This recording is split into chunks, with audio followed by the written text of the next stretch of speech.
Olá, na aula anterior nós terminamos falando sobre o disco, que é um dispositivo especial, um dispositivo no qual nós armazenamos informações de forma permanente, para que possamos utilizá-las mais adiante em outros momentos. Hoje nós vamos ver aqui a parte de sistema de arquivos, que é como nós vamos estruturar um sistema de arquivos dentro de um disco para tornar esse disco melhor utilizável pelos usuários. Então vamos seguir aqui nessa aula de hoje.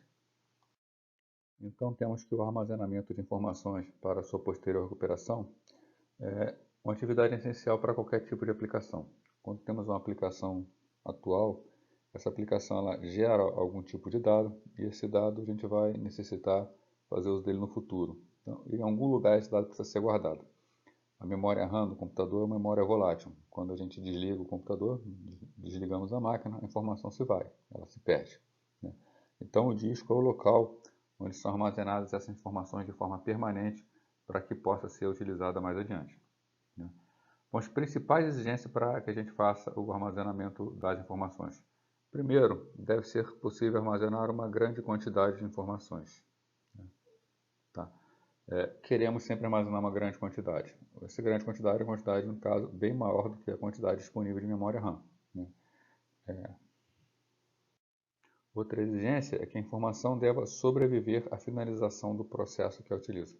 Então, quando o processo termina, quando o processo sai de execução, todas as suas informações que estão armazenadas em memória, elas são não apagadas, né, mas elas são dispensáveis. Se outro processo vier, ele pode acabar utilizando essa área de memória e a informação será perdida. De toda forma, é uma informação que a gente não pode confiar que ela vá sobreviver ao processo, né? Então, o disco será o local onde essa informação ficará guardada para que possa ser acessada no futuro pelo esse mesmo processo ou até por outros processos, né? E uma terceira exigência é que múltiplos processos devem ser capazes de acessar as informações concorrentemente. Então, uma informação armazenada em disco tem que ser acessada por vários processos ao mesmo tempo, né? Um exemplo clássico desse é um sistema de banco de dados, onde um SGB dele é composto de vários processos concorrentes na memória, acessando vários deles no mesmo arquivo, então acessando de forma concorrente todas essas informações. Bom, então como a gente organiza a estrutura, né? A gente vai organizar e estruturar todo esse acesso por intermédio da implementação de arquivos em discos ou outras mídias, né? Então o sistema de arquivos a gente está estudando aqui para discos, mas temos hoje em dia outro tipo de dispositivo, por exemplo o SSD, ele entra no lugar de um disco, mas ele não é efetivamente um disco, vai ser estruturado como se fosse um disco, para que todos possam utilizá-lo da mesma forma. Um pendrive, todas as informações estão armazenadas no pendrive, um DVD, um CD-ROM, um disco de Blu-ray, ele é diferente de um disco magnético, né? Independente de como do dispositivo onde essa informação está armazenada, né, o sistema de arquivos vai precisar oferecer essa informação de forma única para o usuário, né? Então, a manipulação de arquivos deve ser, né, independente dos diferentes dispositivos de armazenamento, né? E quem é o responsável por isso é a parte do sistema operacional que a gente chama de sistema de arquivos. Então, o sistema de arquivos é quem vai cuidar da estruturação dos arquivos, pastas, diretórios, né, seja lá o que for, nos diferentes tipos de mídia disponíveis, fornecendo para o usuário a sensação de que é tudo como se tudo funcionasse da mesma maneira, né? O usuário ele vai ter o conceito de pastas ou diretórios, e dentro dessas pastas ou diretórios nós temos outras pastas ou arquivos e por aí vai, né? Então, cada dispositivo vai ter uma forma diferente de armazenar, cada dispositivo será formatado de uma maneira diferente, porém esse software, essa parte do sistema operacional tem que oferecer uma interface única para o usuário. Podemos simplificar todas as operações se a gente pensar o seguinte: um disco é um sistema linear de blocos. Então, como se fosse um grande vetor, uma sequência de blocos que são armazenados nesses vetores. Então, temos as posições 1, 2, 3, por aí vai. E temos lá a posição K, né? Então, se a gente quiser simplificar, a gente pode dizer que o sistema ele suporta duas operações. A operação de ler o bloco K, né, que é obter a informação que está nesse bloco, ou escrever no bloco K, que é gravar a informação nesse bloco. Pois bem, a gente pode imaginar uma operação simples dessa, né? Mas se tiver múltiplos usuários, como será o controle de acesso, né? E outras preocupações, por exemplo, como encontrar a informação, né? A gente está falando em ler o bloco K, mas como a gente sabe que a informação que a gente quer está no bloco K? Então é necessário um controle para saber, quando o usuário informar que ele precisa de determinada informação, em qual bloco se encontra essa informação. Outro problema, como impedir que o usuário leia dados de outro usuário? Então é necessário implementar também um esquema de proteção. Não basta que o usuário solicite um determinado bloco, que esse bloco será dado a ele. Outra informação ainda, como saber quais blocos estão livres? Para gravar informação no bloco K, eu tenho que ter certeza que esse bloco não está sendo utilizado por outra informação. Então também é necessário um controle de blocos livres. Então todo esse controle, todas essas informações, elas precisam ser gerenciadas pelo sistema de arquivos e respondidas pelo sistema de arquivos para que o sistema possa efetivamente ser utilizado de uma forma segura e versátil. Então, basicamente, um sistema de arquivos é constituído por duas partes distintas. Os arquivos, propriamente ditos, os arquivos são quem armazenam os dados. Então, toda aquela informação que a gente necessita armazenar no disco ou num dispositivo qualquer de armazenamento que estará sob o controle de um sistema de arquivos, todos os dados serão armazenados nos arquivos propriamente ditos. Agora, para organizar esses arquivos, nós temos os conceitos de diretórios, também conhecidos como pastas. Então, uma estrutura de diretórios que organiza e fornece informações sobre os arquivos do sistema. Então, precisamos ter uma estrutura de diretórios. Hoje em dia é utilizada a estrutura hierárquica. Nós vamos ver essa evolução e como é essa estrutura hierárquica. E dentro dela vão estar os arquivos organizados. Estudando então essas duas estruturas, arquivos e diretórios, vamos começar o estudo pelos arquivos. Bom, então um arquivo ele guarda informações, ele vai ser constituído por informações. Normalmente um arquivo ele pode representar ou programas ou dados, sendo que um programa ele contém instruções que são compreendidas por unidade central de processamento, é o que a gente chama de um arquivo executável. Enquanto arquivos de dados podem ter qualquer tipo de estrutura, podem ser arquivos contendo dados numéricos, pode ser um arquivo texto contendo dados alfabéticos, alfanuméricos ou binários. Então, um arquivo, a gente chama de arquivo regular, um arquivo que pode ser estruturado livremente, pode conter qualquer tipo de informação. Vai depender única e exclusivamente da aplicação que produz esse tipo de arquivo e que vai utilizá-lo. E como sabemos, os arquivos podem ser armazenados em diferentes tipos de dispositivos. Para citar alguns, fita magnética. Um arquivo em fita, normalmente fita de backup, ele é armazenado sequencialmente numa fita e tem uma forma de armazenamento específica.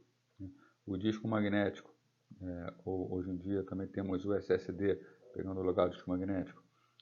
Um arquivo de CD-ROM, um disco ótico representado por, no princípio, buracos numa mídia. Um pendrive, que é um dispositivo eletrônico. Então, as mídias que podem armazenar os arquivos são as mais variadas possíveis. Agora, o tipo de dispositivo ele deve ser isolado pelo sistema operacional. Quando a gente fala que o tipo de dispositivo tem que ser isolado pelo sistema operacional, nós estamos falando que o usuário ele pode até saber qual dispositivo ele está usando. Na verdade, ele deve saber qual dispositivo ele está usando. Mas a forma de utilizar o dispositivo deve ser independente do tipo de dispositivo. Não pode caber ao usuário saber utilizar esse dispositivo de forma diferente. Então, o sistema operacional ele vai criar uma abstração de pastas, onde nessas pastas são colocados arquivos, e isso aí vai ter que funcionar de forma independente do dispositivo. Ou seja, deve haver uma independência entre os arquivos que vão ser manipulados e o meio de armazenamento. O usuário ele vai trabalhar com arquivos, não importa o meio onde esse arquivo está armazenado. Um aspecto que parece óbvio é que um arquivo ele deve ser identificado por um nome. Então, um arquivo ele precisa ter uma identificação dentro do sistema e as pessoas trabalham melhor com nomes. Agora, por mais simples que possa ser isso, as regras para os nomes elas variam de sistema para sistema. E isso o usuário ele vai precisar ter ciência, porque isso vai ser dependente do sistema operacional. Por exemplo, a quantidade máxima de caracteres que um arquivo pode ter, incluindo aí, para alguns sistemas, até o seu caminho, as várias pastas, até chegar no arquivo. Isso vai variar de sistema para sistema. Diferenciação entre caracteres maiúsculos e minúsculos.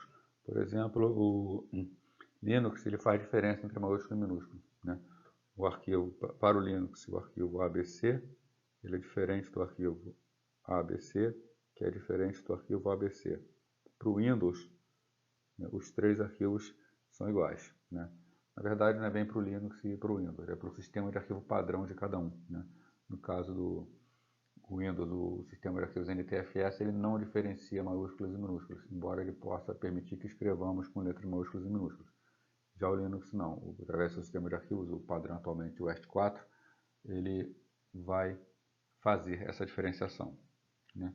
O uso de caracteres especiais, alguns caracteres são permitidos num sistema de arquivos e em outros não, né? Nomes com extensão tendo significado ou não. Esse aqui já não é mais sistema de arquivo, mas é dependente do sistema operacional. Por exemplo, para o Windows, a extensão .exe identifica um arquivo executável. Então, aí saberemos que esse arquivo é um arquivo que será utilizado pela OCP para execução de alguma função.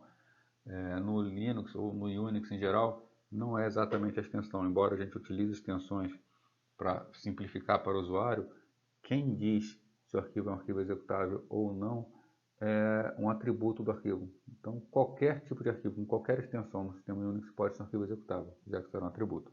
Já isso não vai acontecer no Windows, que não chamará automaticamente para execução arquivos que não tenham algumas extensões conhecidas como extensões de arquivos executáveis.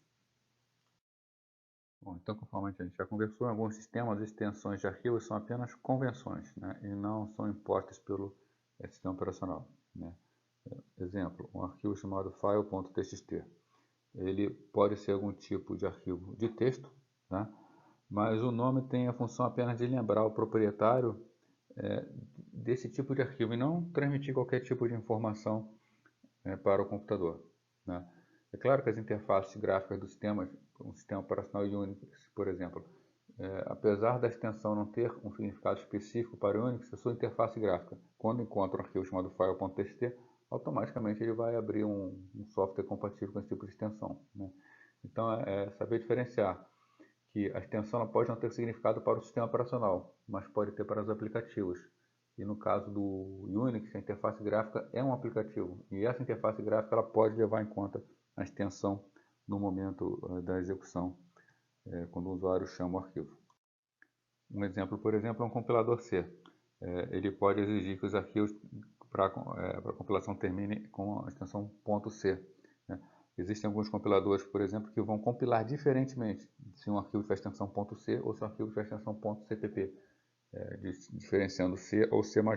Será o mesmo compilador, mas pela extensão ele terá comportamento diferente. Então, para o sistema operacional, né, não está importando muito, tá? No entanto, para a aplicação, a extensão fará bastante diferença, né? O importante sobre nomes é o quê? Que ao receber um nome, o arquivo se torna independente do processo ou do usuário e até mesmo do sistema que o criou. Quando nós damos um nome para um arquivo, esse nome é a sua forma de identificação mais importante. Podemos carregar esse arquivo para qualquer sistema que ele será identificado por esse nome e poderemos trabalhar com ele. Sobre estruturas de arquivos. Um arquivo ele pode ser completamente desestruturado, não ter nenhum tipo de estrutura, né? Mas são bastante comuns os arquivos estruturados, né? Então, no momento da criação de um arquivo, a gente pode definir o tipo de organização que esse arquivo vai ter, né? A organização pode ser uma estrutura suportada pelo sistema operacional, né? Ou pode ser definida pela própria aplicação, né? Então, o sistema operacional pode estruturar os seus arquivos. Um exemplo disso é uma pasta. Uma pasta ela é um tipo de arquivo, tá? Embora a gente diferencie arquivos e diretórios, a pasta ou diretório, no final das contas, também é um tipo de arquivo, só que tem uma estrutura toda especial para ter um comportamento de pasta, né? Um próprio arquivo executável ele também tem uma estrutura especial, ele tem que ter informações de controle em pontos-chave para que eles possam ser executados pelo CP. E ele não é tratado como uma simples sequência de comandos para execução, né? Então, o sistema operacional estrutura alguns tipos de arquivos. Outros não, outros são estruturados pela própria aplicação. Um arquivo de um editor de texto, como por exemplo o OpenOffice ou o Microsoft Word, né? Existem estruturas próprias, são arquivos estruturados que têm uma determinada estruturação, né? Bastante maleável no caso de um arquivo de edição de texto, mas é um arquivo que possui alguma estrutura inicial para que ele possa crescer, né? Então, esse é um exemplo de um arquivo que é estruturado pela aplicação. Outro tipo de estrutura é uma estrutura mais rígida, como por exemplo um arquivo de um banco de dados, onde os registros são possuem estruturas muito rígidas. A posição de um determinado byte no arquivo vai, pelo cálculo da sua posição, nós podemos saber que tipo de informação está ali, né? Então, nós temos arquivos sem estrutura, arquivos com estruturas mais maleáveis e arquivos que possuem estruturas bastante rígidas. A forma mais simples que a gente tem de organizar um arquivo é através do que nós chamamos de sequência desestruturada de bytes, ou seja, um arquivo ele é composto por bytes, um número inteiro de bytes. Um arquivo pode ter 1 byte, 10 bytes, 20 megabytes, gigabytes, né? Um arquivo ele pode ter qualquer tamanho e qualquer informação pode estar ali dentro. Então, o sistema de arquivos não impõe nenhuma rigidez a como esses bytes devem ser escritos, né? Ou seja, o sistema de arquivo não impõe nenhuma estrutura lógica para os dados, né? Fica então a cargo de quem? A aplicação, né? A aplicação deve definir toda a organização que será utilizada, né? A grande vantagem disso é o quê? Flexibilidade para criar diferentes estruturas de dados. Se o sistema operacional restringe como deve ser a estrutura de um arquivo, não podemos evoluir para novos esquemas. Já com uma sequência desestruturada de bytes, onde o sistema operacional não põe nenhum tipo de estrutura rígida, né, o controle ficando a cargo da aplicação, as aplicações são livres então para definir novos tipos de estruturas ou escolher aquela abordagem que é melhor para o seu tipo de dado, né? Tanto o Unix quanto o Windows usam essa abordagem. Eles não especificam que os arquivos têm que ter uma estrutura rígida, amarrada para o seu funcionamento. Nós estamos falando de arquivos regulares, né? Uma forma estruturada bastante simples que a gente tem para sistema de arquivos é uma sequência de registros de tamanho fixo. Ou seja, o arquivo ele não é composto por bytes, mas por registros que têm um determinado tamanho, n bytes, né? Então, primeiro registro, segundo registro e por aí vai, né? Então, não existe uma estrutura, ou melhor, existe uma estrutura rígida amarrando o funcionamento do arquivo. Então, o arquivo ele é composto por uma série de registros com estrutura interna característica, né? E as operações de leitura e gravação trabalham sempre com registros inteiros. Nós podemos armazenar apenas uma quantidade inteira de bytes, que é equivalente ao registro. No caso, nosso exemplo aqui em cima, se cada registro tem n bytes, a informação deve ser armazenada no arquivo com n bytes, sempre múltiplos de n bytes, né? Um exemplo disso é que no passado se utilizava cartões perfurados de 80 colunas, né? Esses cartões eram utilizados para programação, às vezes para inserção de alguns dados, né? Então, muitos sistemas operacionais de computadores de grande porte, né, baseavam a estrutura de arquivos contendo registros de 80 caracteres, tá? Então, no passado, isso foi bastante utilizado. A estrutura do sistema de arquivos obrigava que todos os arquivos tivessem 80 bytes de cada registro, né? Hoje em dia, nenhum sistema operacional de propósito geral usa mais esse modelo, né? É um modelo que restringe bastante. Se por acaso uma aplicação necessitar desse tipo de registro, um registro com uma largura fixa, a aplicação pode criar isso dentro de uma sequência estruturada. O sistema operacional trabalha de forma desestruturada, mas a aplicação ela é programada para utilizar os registros da maneira que ela quiser. Um outro tipo de estrutura mais sofisticada é conhecido como árvore de registros, né? É composta por registros que não têm necessariamente o mesmo tamanho. Importante, né? Tem aqui uma figura de uma árvore de registros, né? Mas existe sempre um campo-chave, né, em uma posição fixa, tá? Que é utilizado para fazer a busca nesse sistema. E a árvore é ordenada então pelo campo-chave para permitir uma busca mais rápida, né? A gente vai perceber aqui que temos uma sequência A, descendo pela esquerda, B, C, D, quando volta para o nó principal, E, entre O e L nós temos F, G, depois o H mais embaixo, K, L, M, N, O. Essa estrutura de árvores é uma estrutura complexa, bastante complexa para ser utilizada, mas apesar da complexidade da programação, ela permite que mantenhamos arquivos ordenados sem mexer na estrutura, né? Por exemplo, aqui vamos imaginar que nós ainda não tínhamos o registro H, né? E que já tínhamos o registro F, G e K. Se nós precisamos inserir um novo registro, o que fazemos? Simplesmente vamos nessa árvore, na posição adequada, né? Então, na posição adequada, a gente cria um link, e esse link nós podemos colocar H, I, J.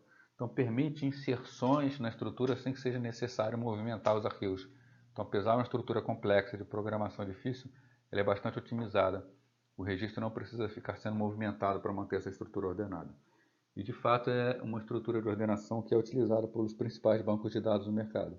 Os bancos de dados utilizam um método de ordenação por árvore, pela sua eficiência, apesar da complexibilidade. E alguns computadores também de grande porte, para processamento de dados comerciais, oferecem esse tipo de estrutura já nativamente. Falando um pouco agora então sobre métodos de acesso. Os primeiros sistemas operacionais acessavam o registro de um arquivo exatamente na ordem que eram gravados. Então, se foi criado um determinado arquivo, primeiro registro, segundo registro, terceiro registro, quarto registro e assim por diante, no momento da leitura eu tinha que ler o primeiro registro, depois ler o segundo registro, o terceiro e assim por diante. Ou seja, eles acessavam registros na ordem que eram gravados.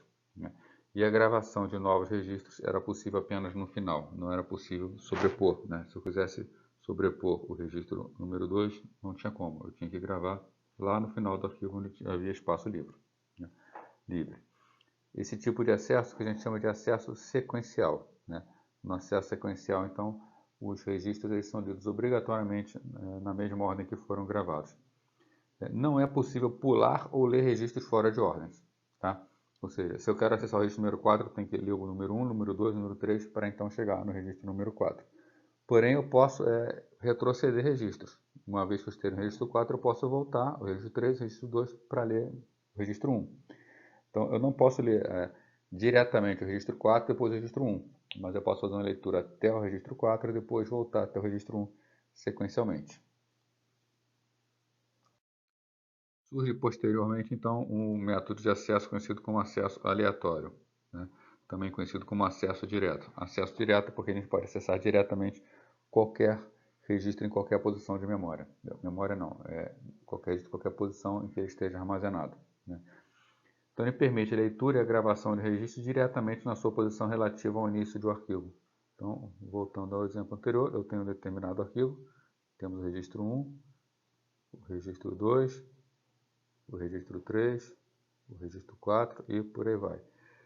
No acesso aleatório, se eu abro o arquivo e quero ler diretamente o registro número 4, basta que eu posicione o ponteiro do arquivo no registro número 4 e faça a leitura dele. Depois eu quero ler o número 2, vou diretamente para a posição 2. E assim por diante. Então, por isso que acesso aleatório é o acesso direto. Eu posso acessar diretamente a posição que eu queira. Não existe restrição à ordem que os registros são lidos ou gravados. Então, também pode gravar em qualquer lugar. Enquanto no acesso sequencial a gravação era permitida somente no final, no acesso direto, se eu quero sobrescrever a posição número 3, basta que eu vá até a posição número 3 e grave um novo registro número 3, diferente anteriormente. Não há nenhum tipo de problema. Então, o acesso aleatório somente é possível quando o arquivo é definido com registros de tamanho fixo. Isso é óbvio. Se eu quero acessar a posição 4, eu tenho que saber quantos bytes foram utilizados nas posições anteriores para que eu possa pular diretamente para a posição 4. Então, para isso, o registro tem que ter tamanho fixo. Eu calculo a posição do registro de acordo com o seu tamanho.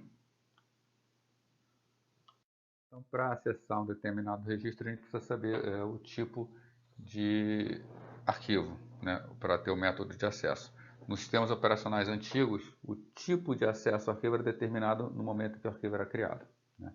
Hoje, nos sistemas operacionais modernos, todos os arquivos são de acesso aleatório. Qualquer tipo de arquivo a gente pode acessar qualquer posição.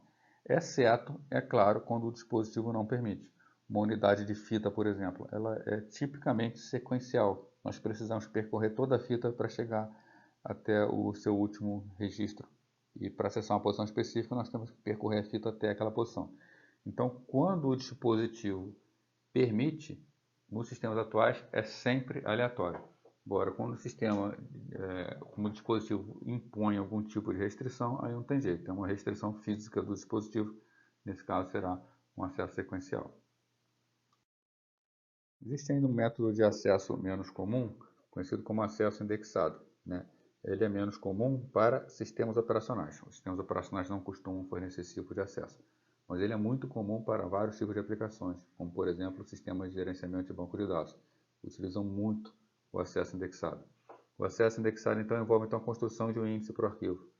Vamos imaginar aqui um arquivo, pegar um arquivo pequeno, a gente cria um arquivo com registros. Então 1, 2, 3, 4, 5.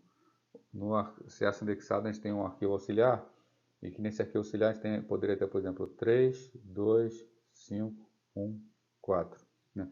Isso determinaria a ordem em que os registros devem ser lidos para ordenar, por exemplo, seus dados. Então, esse tipo de índice aqui embaixo diz que o primeiro registro tem que ser lido na posição 3, o segundo registro tem que ser lido na posição 2, o terceiro registro na posição 5, e assim por diante. Né? O próximo registro na posição 1 e o próximo registro na posição 4.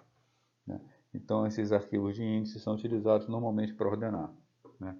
Esse índice contém, então, ponteiros para os blocos. Né? Primeiro, a gente pesquisa, então, o índice. Né? A gente vai pesquisar o índice para ver qual é a posição que tem que ser acessada. Então, por exemplo, na primeira pesquisa, pesquiso o índice, índice 3. Depois, utilizo esse ponteiro para a posição desejada. Eu vou lá na posição 3 e faço a leitura. Então, é como se tivessem ponteiros indicando a sequência de leitura do arquivo. Quanto aos tipos de arquivos, né, os sistemas operacionais também costumam suportar vários tipos de arquivos. O arquivo mais comum, aquele com o qual os usuários estão mais acostumados a lidar, são os chamados arquivos regulares. Né? Eles contêm informações genéricas, como por exemplo dados do usuário. Então, um arquivo no editor de textos, um arquivo de um banco de dados, todos são arquivos regulares. Eles não são arquivos que têm significado especial para o sistema operacional. Porém, para as aplicações dos usuários, né, são arquivos essenciais. Um outro tipo de arquivo é o diretório ou a pasta. Né? Esse também é um arquivo que o usuário não enxerga especificamente como um arquivo, mas ele é um arquivo para controle do sistema operacional. Então, são arquivos especiais que organizam os demais arquivos no sistema. Então, é aquela pasta que a gente está acostumado a lidar. Criamos uma pasta, dentro dessa pasta nós colocamos nossos arquivos. Essa pasta em si também é um arquivo, só que é um arquivo especial do sistema operacional. Um outro tipo de arquivo são arquivos especiais de caractere, né? Que são arquivos especiais que normalmente denotam dispositivos orientados a caractere, então dispositivos que trabalham byte a byte, né? Onde esses arquivos podem receber ou enviar quantidades, vamos falar assim, quantidades de bytes que não são pré-determinadas, qualquer quantidade de bytes, né? Normalmente se relaciona com operações de entrada e saída que costumam modelar dispositivos seriais, né? Teclado, mouse, modem. Né? E um outro tipo de arquivo que se contrapõe a ele é o arquivo especial de bloco. Né? Enquanto o arquivo especial de caractere trabalha byte a byte, o arquivo especial de bloco ele trabalha blocos de bytes. Né? Então usado para modelar dispositivos de blocos, em especial discos. Então o disco ele é um tipo de dispositivo que trabalha com informações de 512 bytes. Né? Ou seja, em blocos de 512 bytes. Então, nos sistemas operacionais, esses arquivos especiais, esses discos, esses dispositivos que trabalham com blocos, são chamados arquivos especiais de bloco. Em ambos os casos, apesar de modelarem dispositivos, alguns sistemas operacionais os encaram como arquivos. Unix, por exemplo, é um exemplo de sistema operacional onde para ele tudo é arquivo. Né? Então, arquivos especiais de caractere, arquivos especiais de bloco definem dispositivos que são encarados pelo sistema operacional como arquivos. Então, sobre arquivos regulares, né, podem ser classificados ainda como arquivos texto ou arquivo binário. Arquivo texto, como o nome diz, ele é construído por linhas de texto. Essas linhas de texto podem ter qualquer quantidade de caracteres e são demarcados por um caractere especial para indicar ao sistema operacional que terminou aquela linha. Então, são várias linhas, essas linhas contendo textos comuns. Basicamente, a gente pode dizer que são arquivos que podem ser compreendidos pelas pessoas. A gente joga o conteúdo dele na tela, a pessoa olha e entende o que está ali. Tá?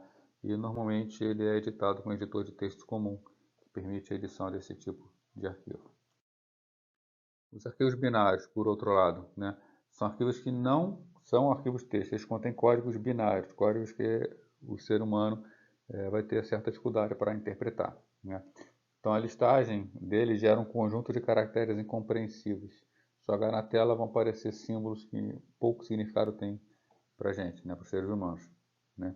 Eles podem ser arquivos de usuários, contendo ou não uma estrutura interna, né? Por exemplo, um arquivo de usuário, um arquivo compactado zip, ele é um arquivo binário, né?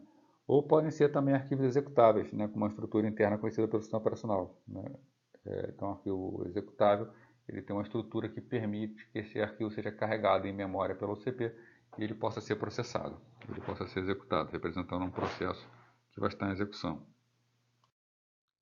Vamos ver agora, então, os diretórios, que, lembrando, são aquelas pastas do sistema, né, e que são também arquivos, são arquivos especiais do sistema operacional. A estrutura de diretórios é o modo como o sistema operacional organiza logicamente os diversos arquivos contidos em um disco. A gente vai armazenar nossos arquivos dentro de pastas, que são os diretórios, e isso vai trazer uma organização que facilita a utilização do disco, né? Então, o diretório ou pasta, ele também é um arquivo, então ele é um arquivo, né, que contém estruturas de dados com entradas especiais, né, que são associadas aos vários arquivos dentro do sistema, né? São armazenadas informações como localização física daquele arquivo, ou seja, qual setor do disco esse arquivo se encontra, né? Qual é o seu encadeamento, se o arquivo for montado com o setor, onde é que a gente encontra as outras partes desse arquivo, né? Contém o nome do arquivo, como esse arquivo pode ser acessado no sistema, o tipo de organização do arquivo, né? E uma série de outros atributos que vai depender do tipo de sistema de arquivos. Mais adiante a gente vai ver alguns exemplos e nós vamos ver os tipos de atributos mais comuns dos sistemas de arquivos que existem. Então, quando a gente solicita a abertura de um arquivo, o que o sistema operacional vai ter que fazer? Ele vai ter que entrar no diretório, onde nós indicamos que aquele arquivo está, e ele vai pesquisar entrada a entrada até encontrar uma que contenha o nome do arquivo que a gente deseja. Para uso, existe uma estrutura especial no sistema operacional chamada tabela de arquivos. Essa tabela de arquivos contém todos os arquivos abertos no sistema. Então, quando a entrada é encontrada, o sistema operacional copia os atributos, endereços e demais informações que são importantes do arquivo, armazenando nessa tabela de arquivos. E a partir desse momento, sempre que o processo precisar de uma informação que está em arquivo, ele vai consultar a tabela de arquivos para obter essa informação. Já quando o arquivo é fechado, a sua entrada na tabela de arquivos é liberada. Ou seja, a tabela de arquivos contém informações apenas dos arquivos que estão abertos no sistema. Com relação à implementação dos sistemas de arquivos, a implementação mais simples da estrutura de diretórios é chamada de nível único. Nesse nível único existe um único diretório, chamado diretório raiz. Ele contém todos os arquivos do disco, né? Então, os primeiros sistemas tinham dispositivos que tinham pouca capacidade de armazenamento, não era grande a quantidade de arquivos que a gente poderia colocar devido à sua baixa capacidade, né? Então, não existia assim, problemas em colocar todos os arquivos num único local, né? Hoje em dia, os sistemas possuem dispositivos com grande capacidade de armazenamento, então é impossível se imaginar todos os arquivos de um disco, por exemplo, numa única pasta, né? Fica inviável, não tem como imaginar esse funcionamento, né? Então é um modelo bastante limitado, né? Ele é muito limitado mesmo. Ele não permite que usuários criem, por exemplo, arquivos com o mesmo nome. Então, num determinado dispositivo, arquivos obrigatoriamente têm que ter nome diferente, né? Não é mais utilizado atualmente por suas limitações, tá? Então a gente só fala dele por questões históricas, né? Existiu, né, depois disso, uma estrutura conhecida como estrutura de dois níveis, onde existia o diretório raiz, né, e nesse diretório raiz era criado um diretório para os arquivos do sistema e um diretório para cada usuário. Então tem o diretório raiz do sistema, aí dentro dele o usuário Fábio contém uma pasta chamada Fábio. Todos os arquivos de Fábio vão dentro dessa pasta, e por aí vai, né? João, né, vai ter uma pasta chamada João, onde todos os arquivos vão estar lá dentro, né? Então, nesse tipo de estrutura, já para dispositivos um pouco maiores, sistemas multiusuários, é possível que cada usuário possa colocar arquivo com nome igual a um arquivo que outro usuário já tem utilizado, já que esses arquivos estão armazenados em pastas diferentes. Não vai ter nenhum tipo de problema e vai coexistir sem problema no dispositivo. Nesse tipo de sistema aqui, né, se a gente quiser referenciar um arquivo, é necessário especificar o diretório onde ele se encontra, né, pelo seu nome. Então, se o usuário Fábio quer acessar o arquivo, ele vai ter que botar que o arquivo está na pasta Fábio e se chama tal, né? Ou seja, nasce aqui o conceito de caminho, um path para o arquivo. Tendo criado a estrutura em 2 níveis, foi fácil a extensão para um modelo de múltiplos níveis. Já que se criou 2 níveis, um nível diretório raiz e um outro nível, que é uma pasta para cada usuário, por que não permitir a criação de subpastas, né, criando uma estrutura hierárquica. Desse modo, então, foi criado o que a gente chama de estrutura de diretórios em árvore, ou um sistema de diretórios hierárquicos, né, que é o atualmente adotado pela grande maioria dos sistemas operacionais. Então, praticamente todo o sistema operacional permite a estrutura de diretórios em árvore, que é o que a gente utiliza mais. Então é possível criar quantos subdiretórios se deseja, né? Podendo um diretório conter arquivos ou outros diretórios, o conceito de subdiretórios. Então o usuário tem a sua pasta, então, o usuário Fábio possui a pasta Fábio, lá dentro ele pode colocar seus arquivos e pode criar também quantos subdiretórios ele quiser. E dentro de cada subdiretório, criar outros subdiretórios e outros subdiretórios e assim por diante, né? Então torna-se cada vez mais importante o conceito de caminho, ou path, né? Já que um arquivo ele pode estar localizado em qualquer posição do disco dentro da hierarquia de diretórios. Além do que, nós nesse tipo de sistemas podemos ter arquivos com o mesmo nome em locais diferentes. Então é imprescindível a utilização de um path único, né, descrevendo todos os diretórios, desde a raiz até o diretório no qual o arquivo está, né, mais o nome do arquivo, né. Com isso a gente consegue então encontrar um arquivo dentro da estrutura. Em sendo uma árvore de diretórios, o caminho pode ser então dado como caminho absoluto ou caminho relativo, né? A diferença entre os dois: o caminho absoluto ele consiste no caminho desde o diretório raiz até o arquivo. Então, se a gente imaginar aqui, usando a estrutura do Windows, c users Fábio teste texto.txt. Então, é o arquivo que eu quero buscar. Vamos supor que eu esteja dentro da pasta Fábio. Então, minha pasta de trabalho é a pasta Fábio, tá? É a que eu estou utilizando. Eu posso referenciar esse arquivo texto.txt de duas formas diferentes. Eu posso fornecer o caminho completo desde a raiz. Então eu falo que o arquivo é o arquivo c:/user/file/teste.txt. Quando eu falo isso, eu estou dando o caminho absoluto. Não existe dúvida de qual é o arquivo. Esse arquivo independe do local onde eu estou. Agora, se eu parto do princípio que eu estou dando diretório Fábio, eu posso fornecer o caminho relativo ao diretório Fábio. Qual seria o caminho relativo? Seria o caminho teste/texto.txt.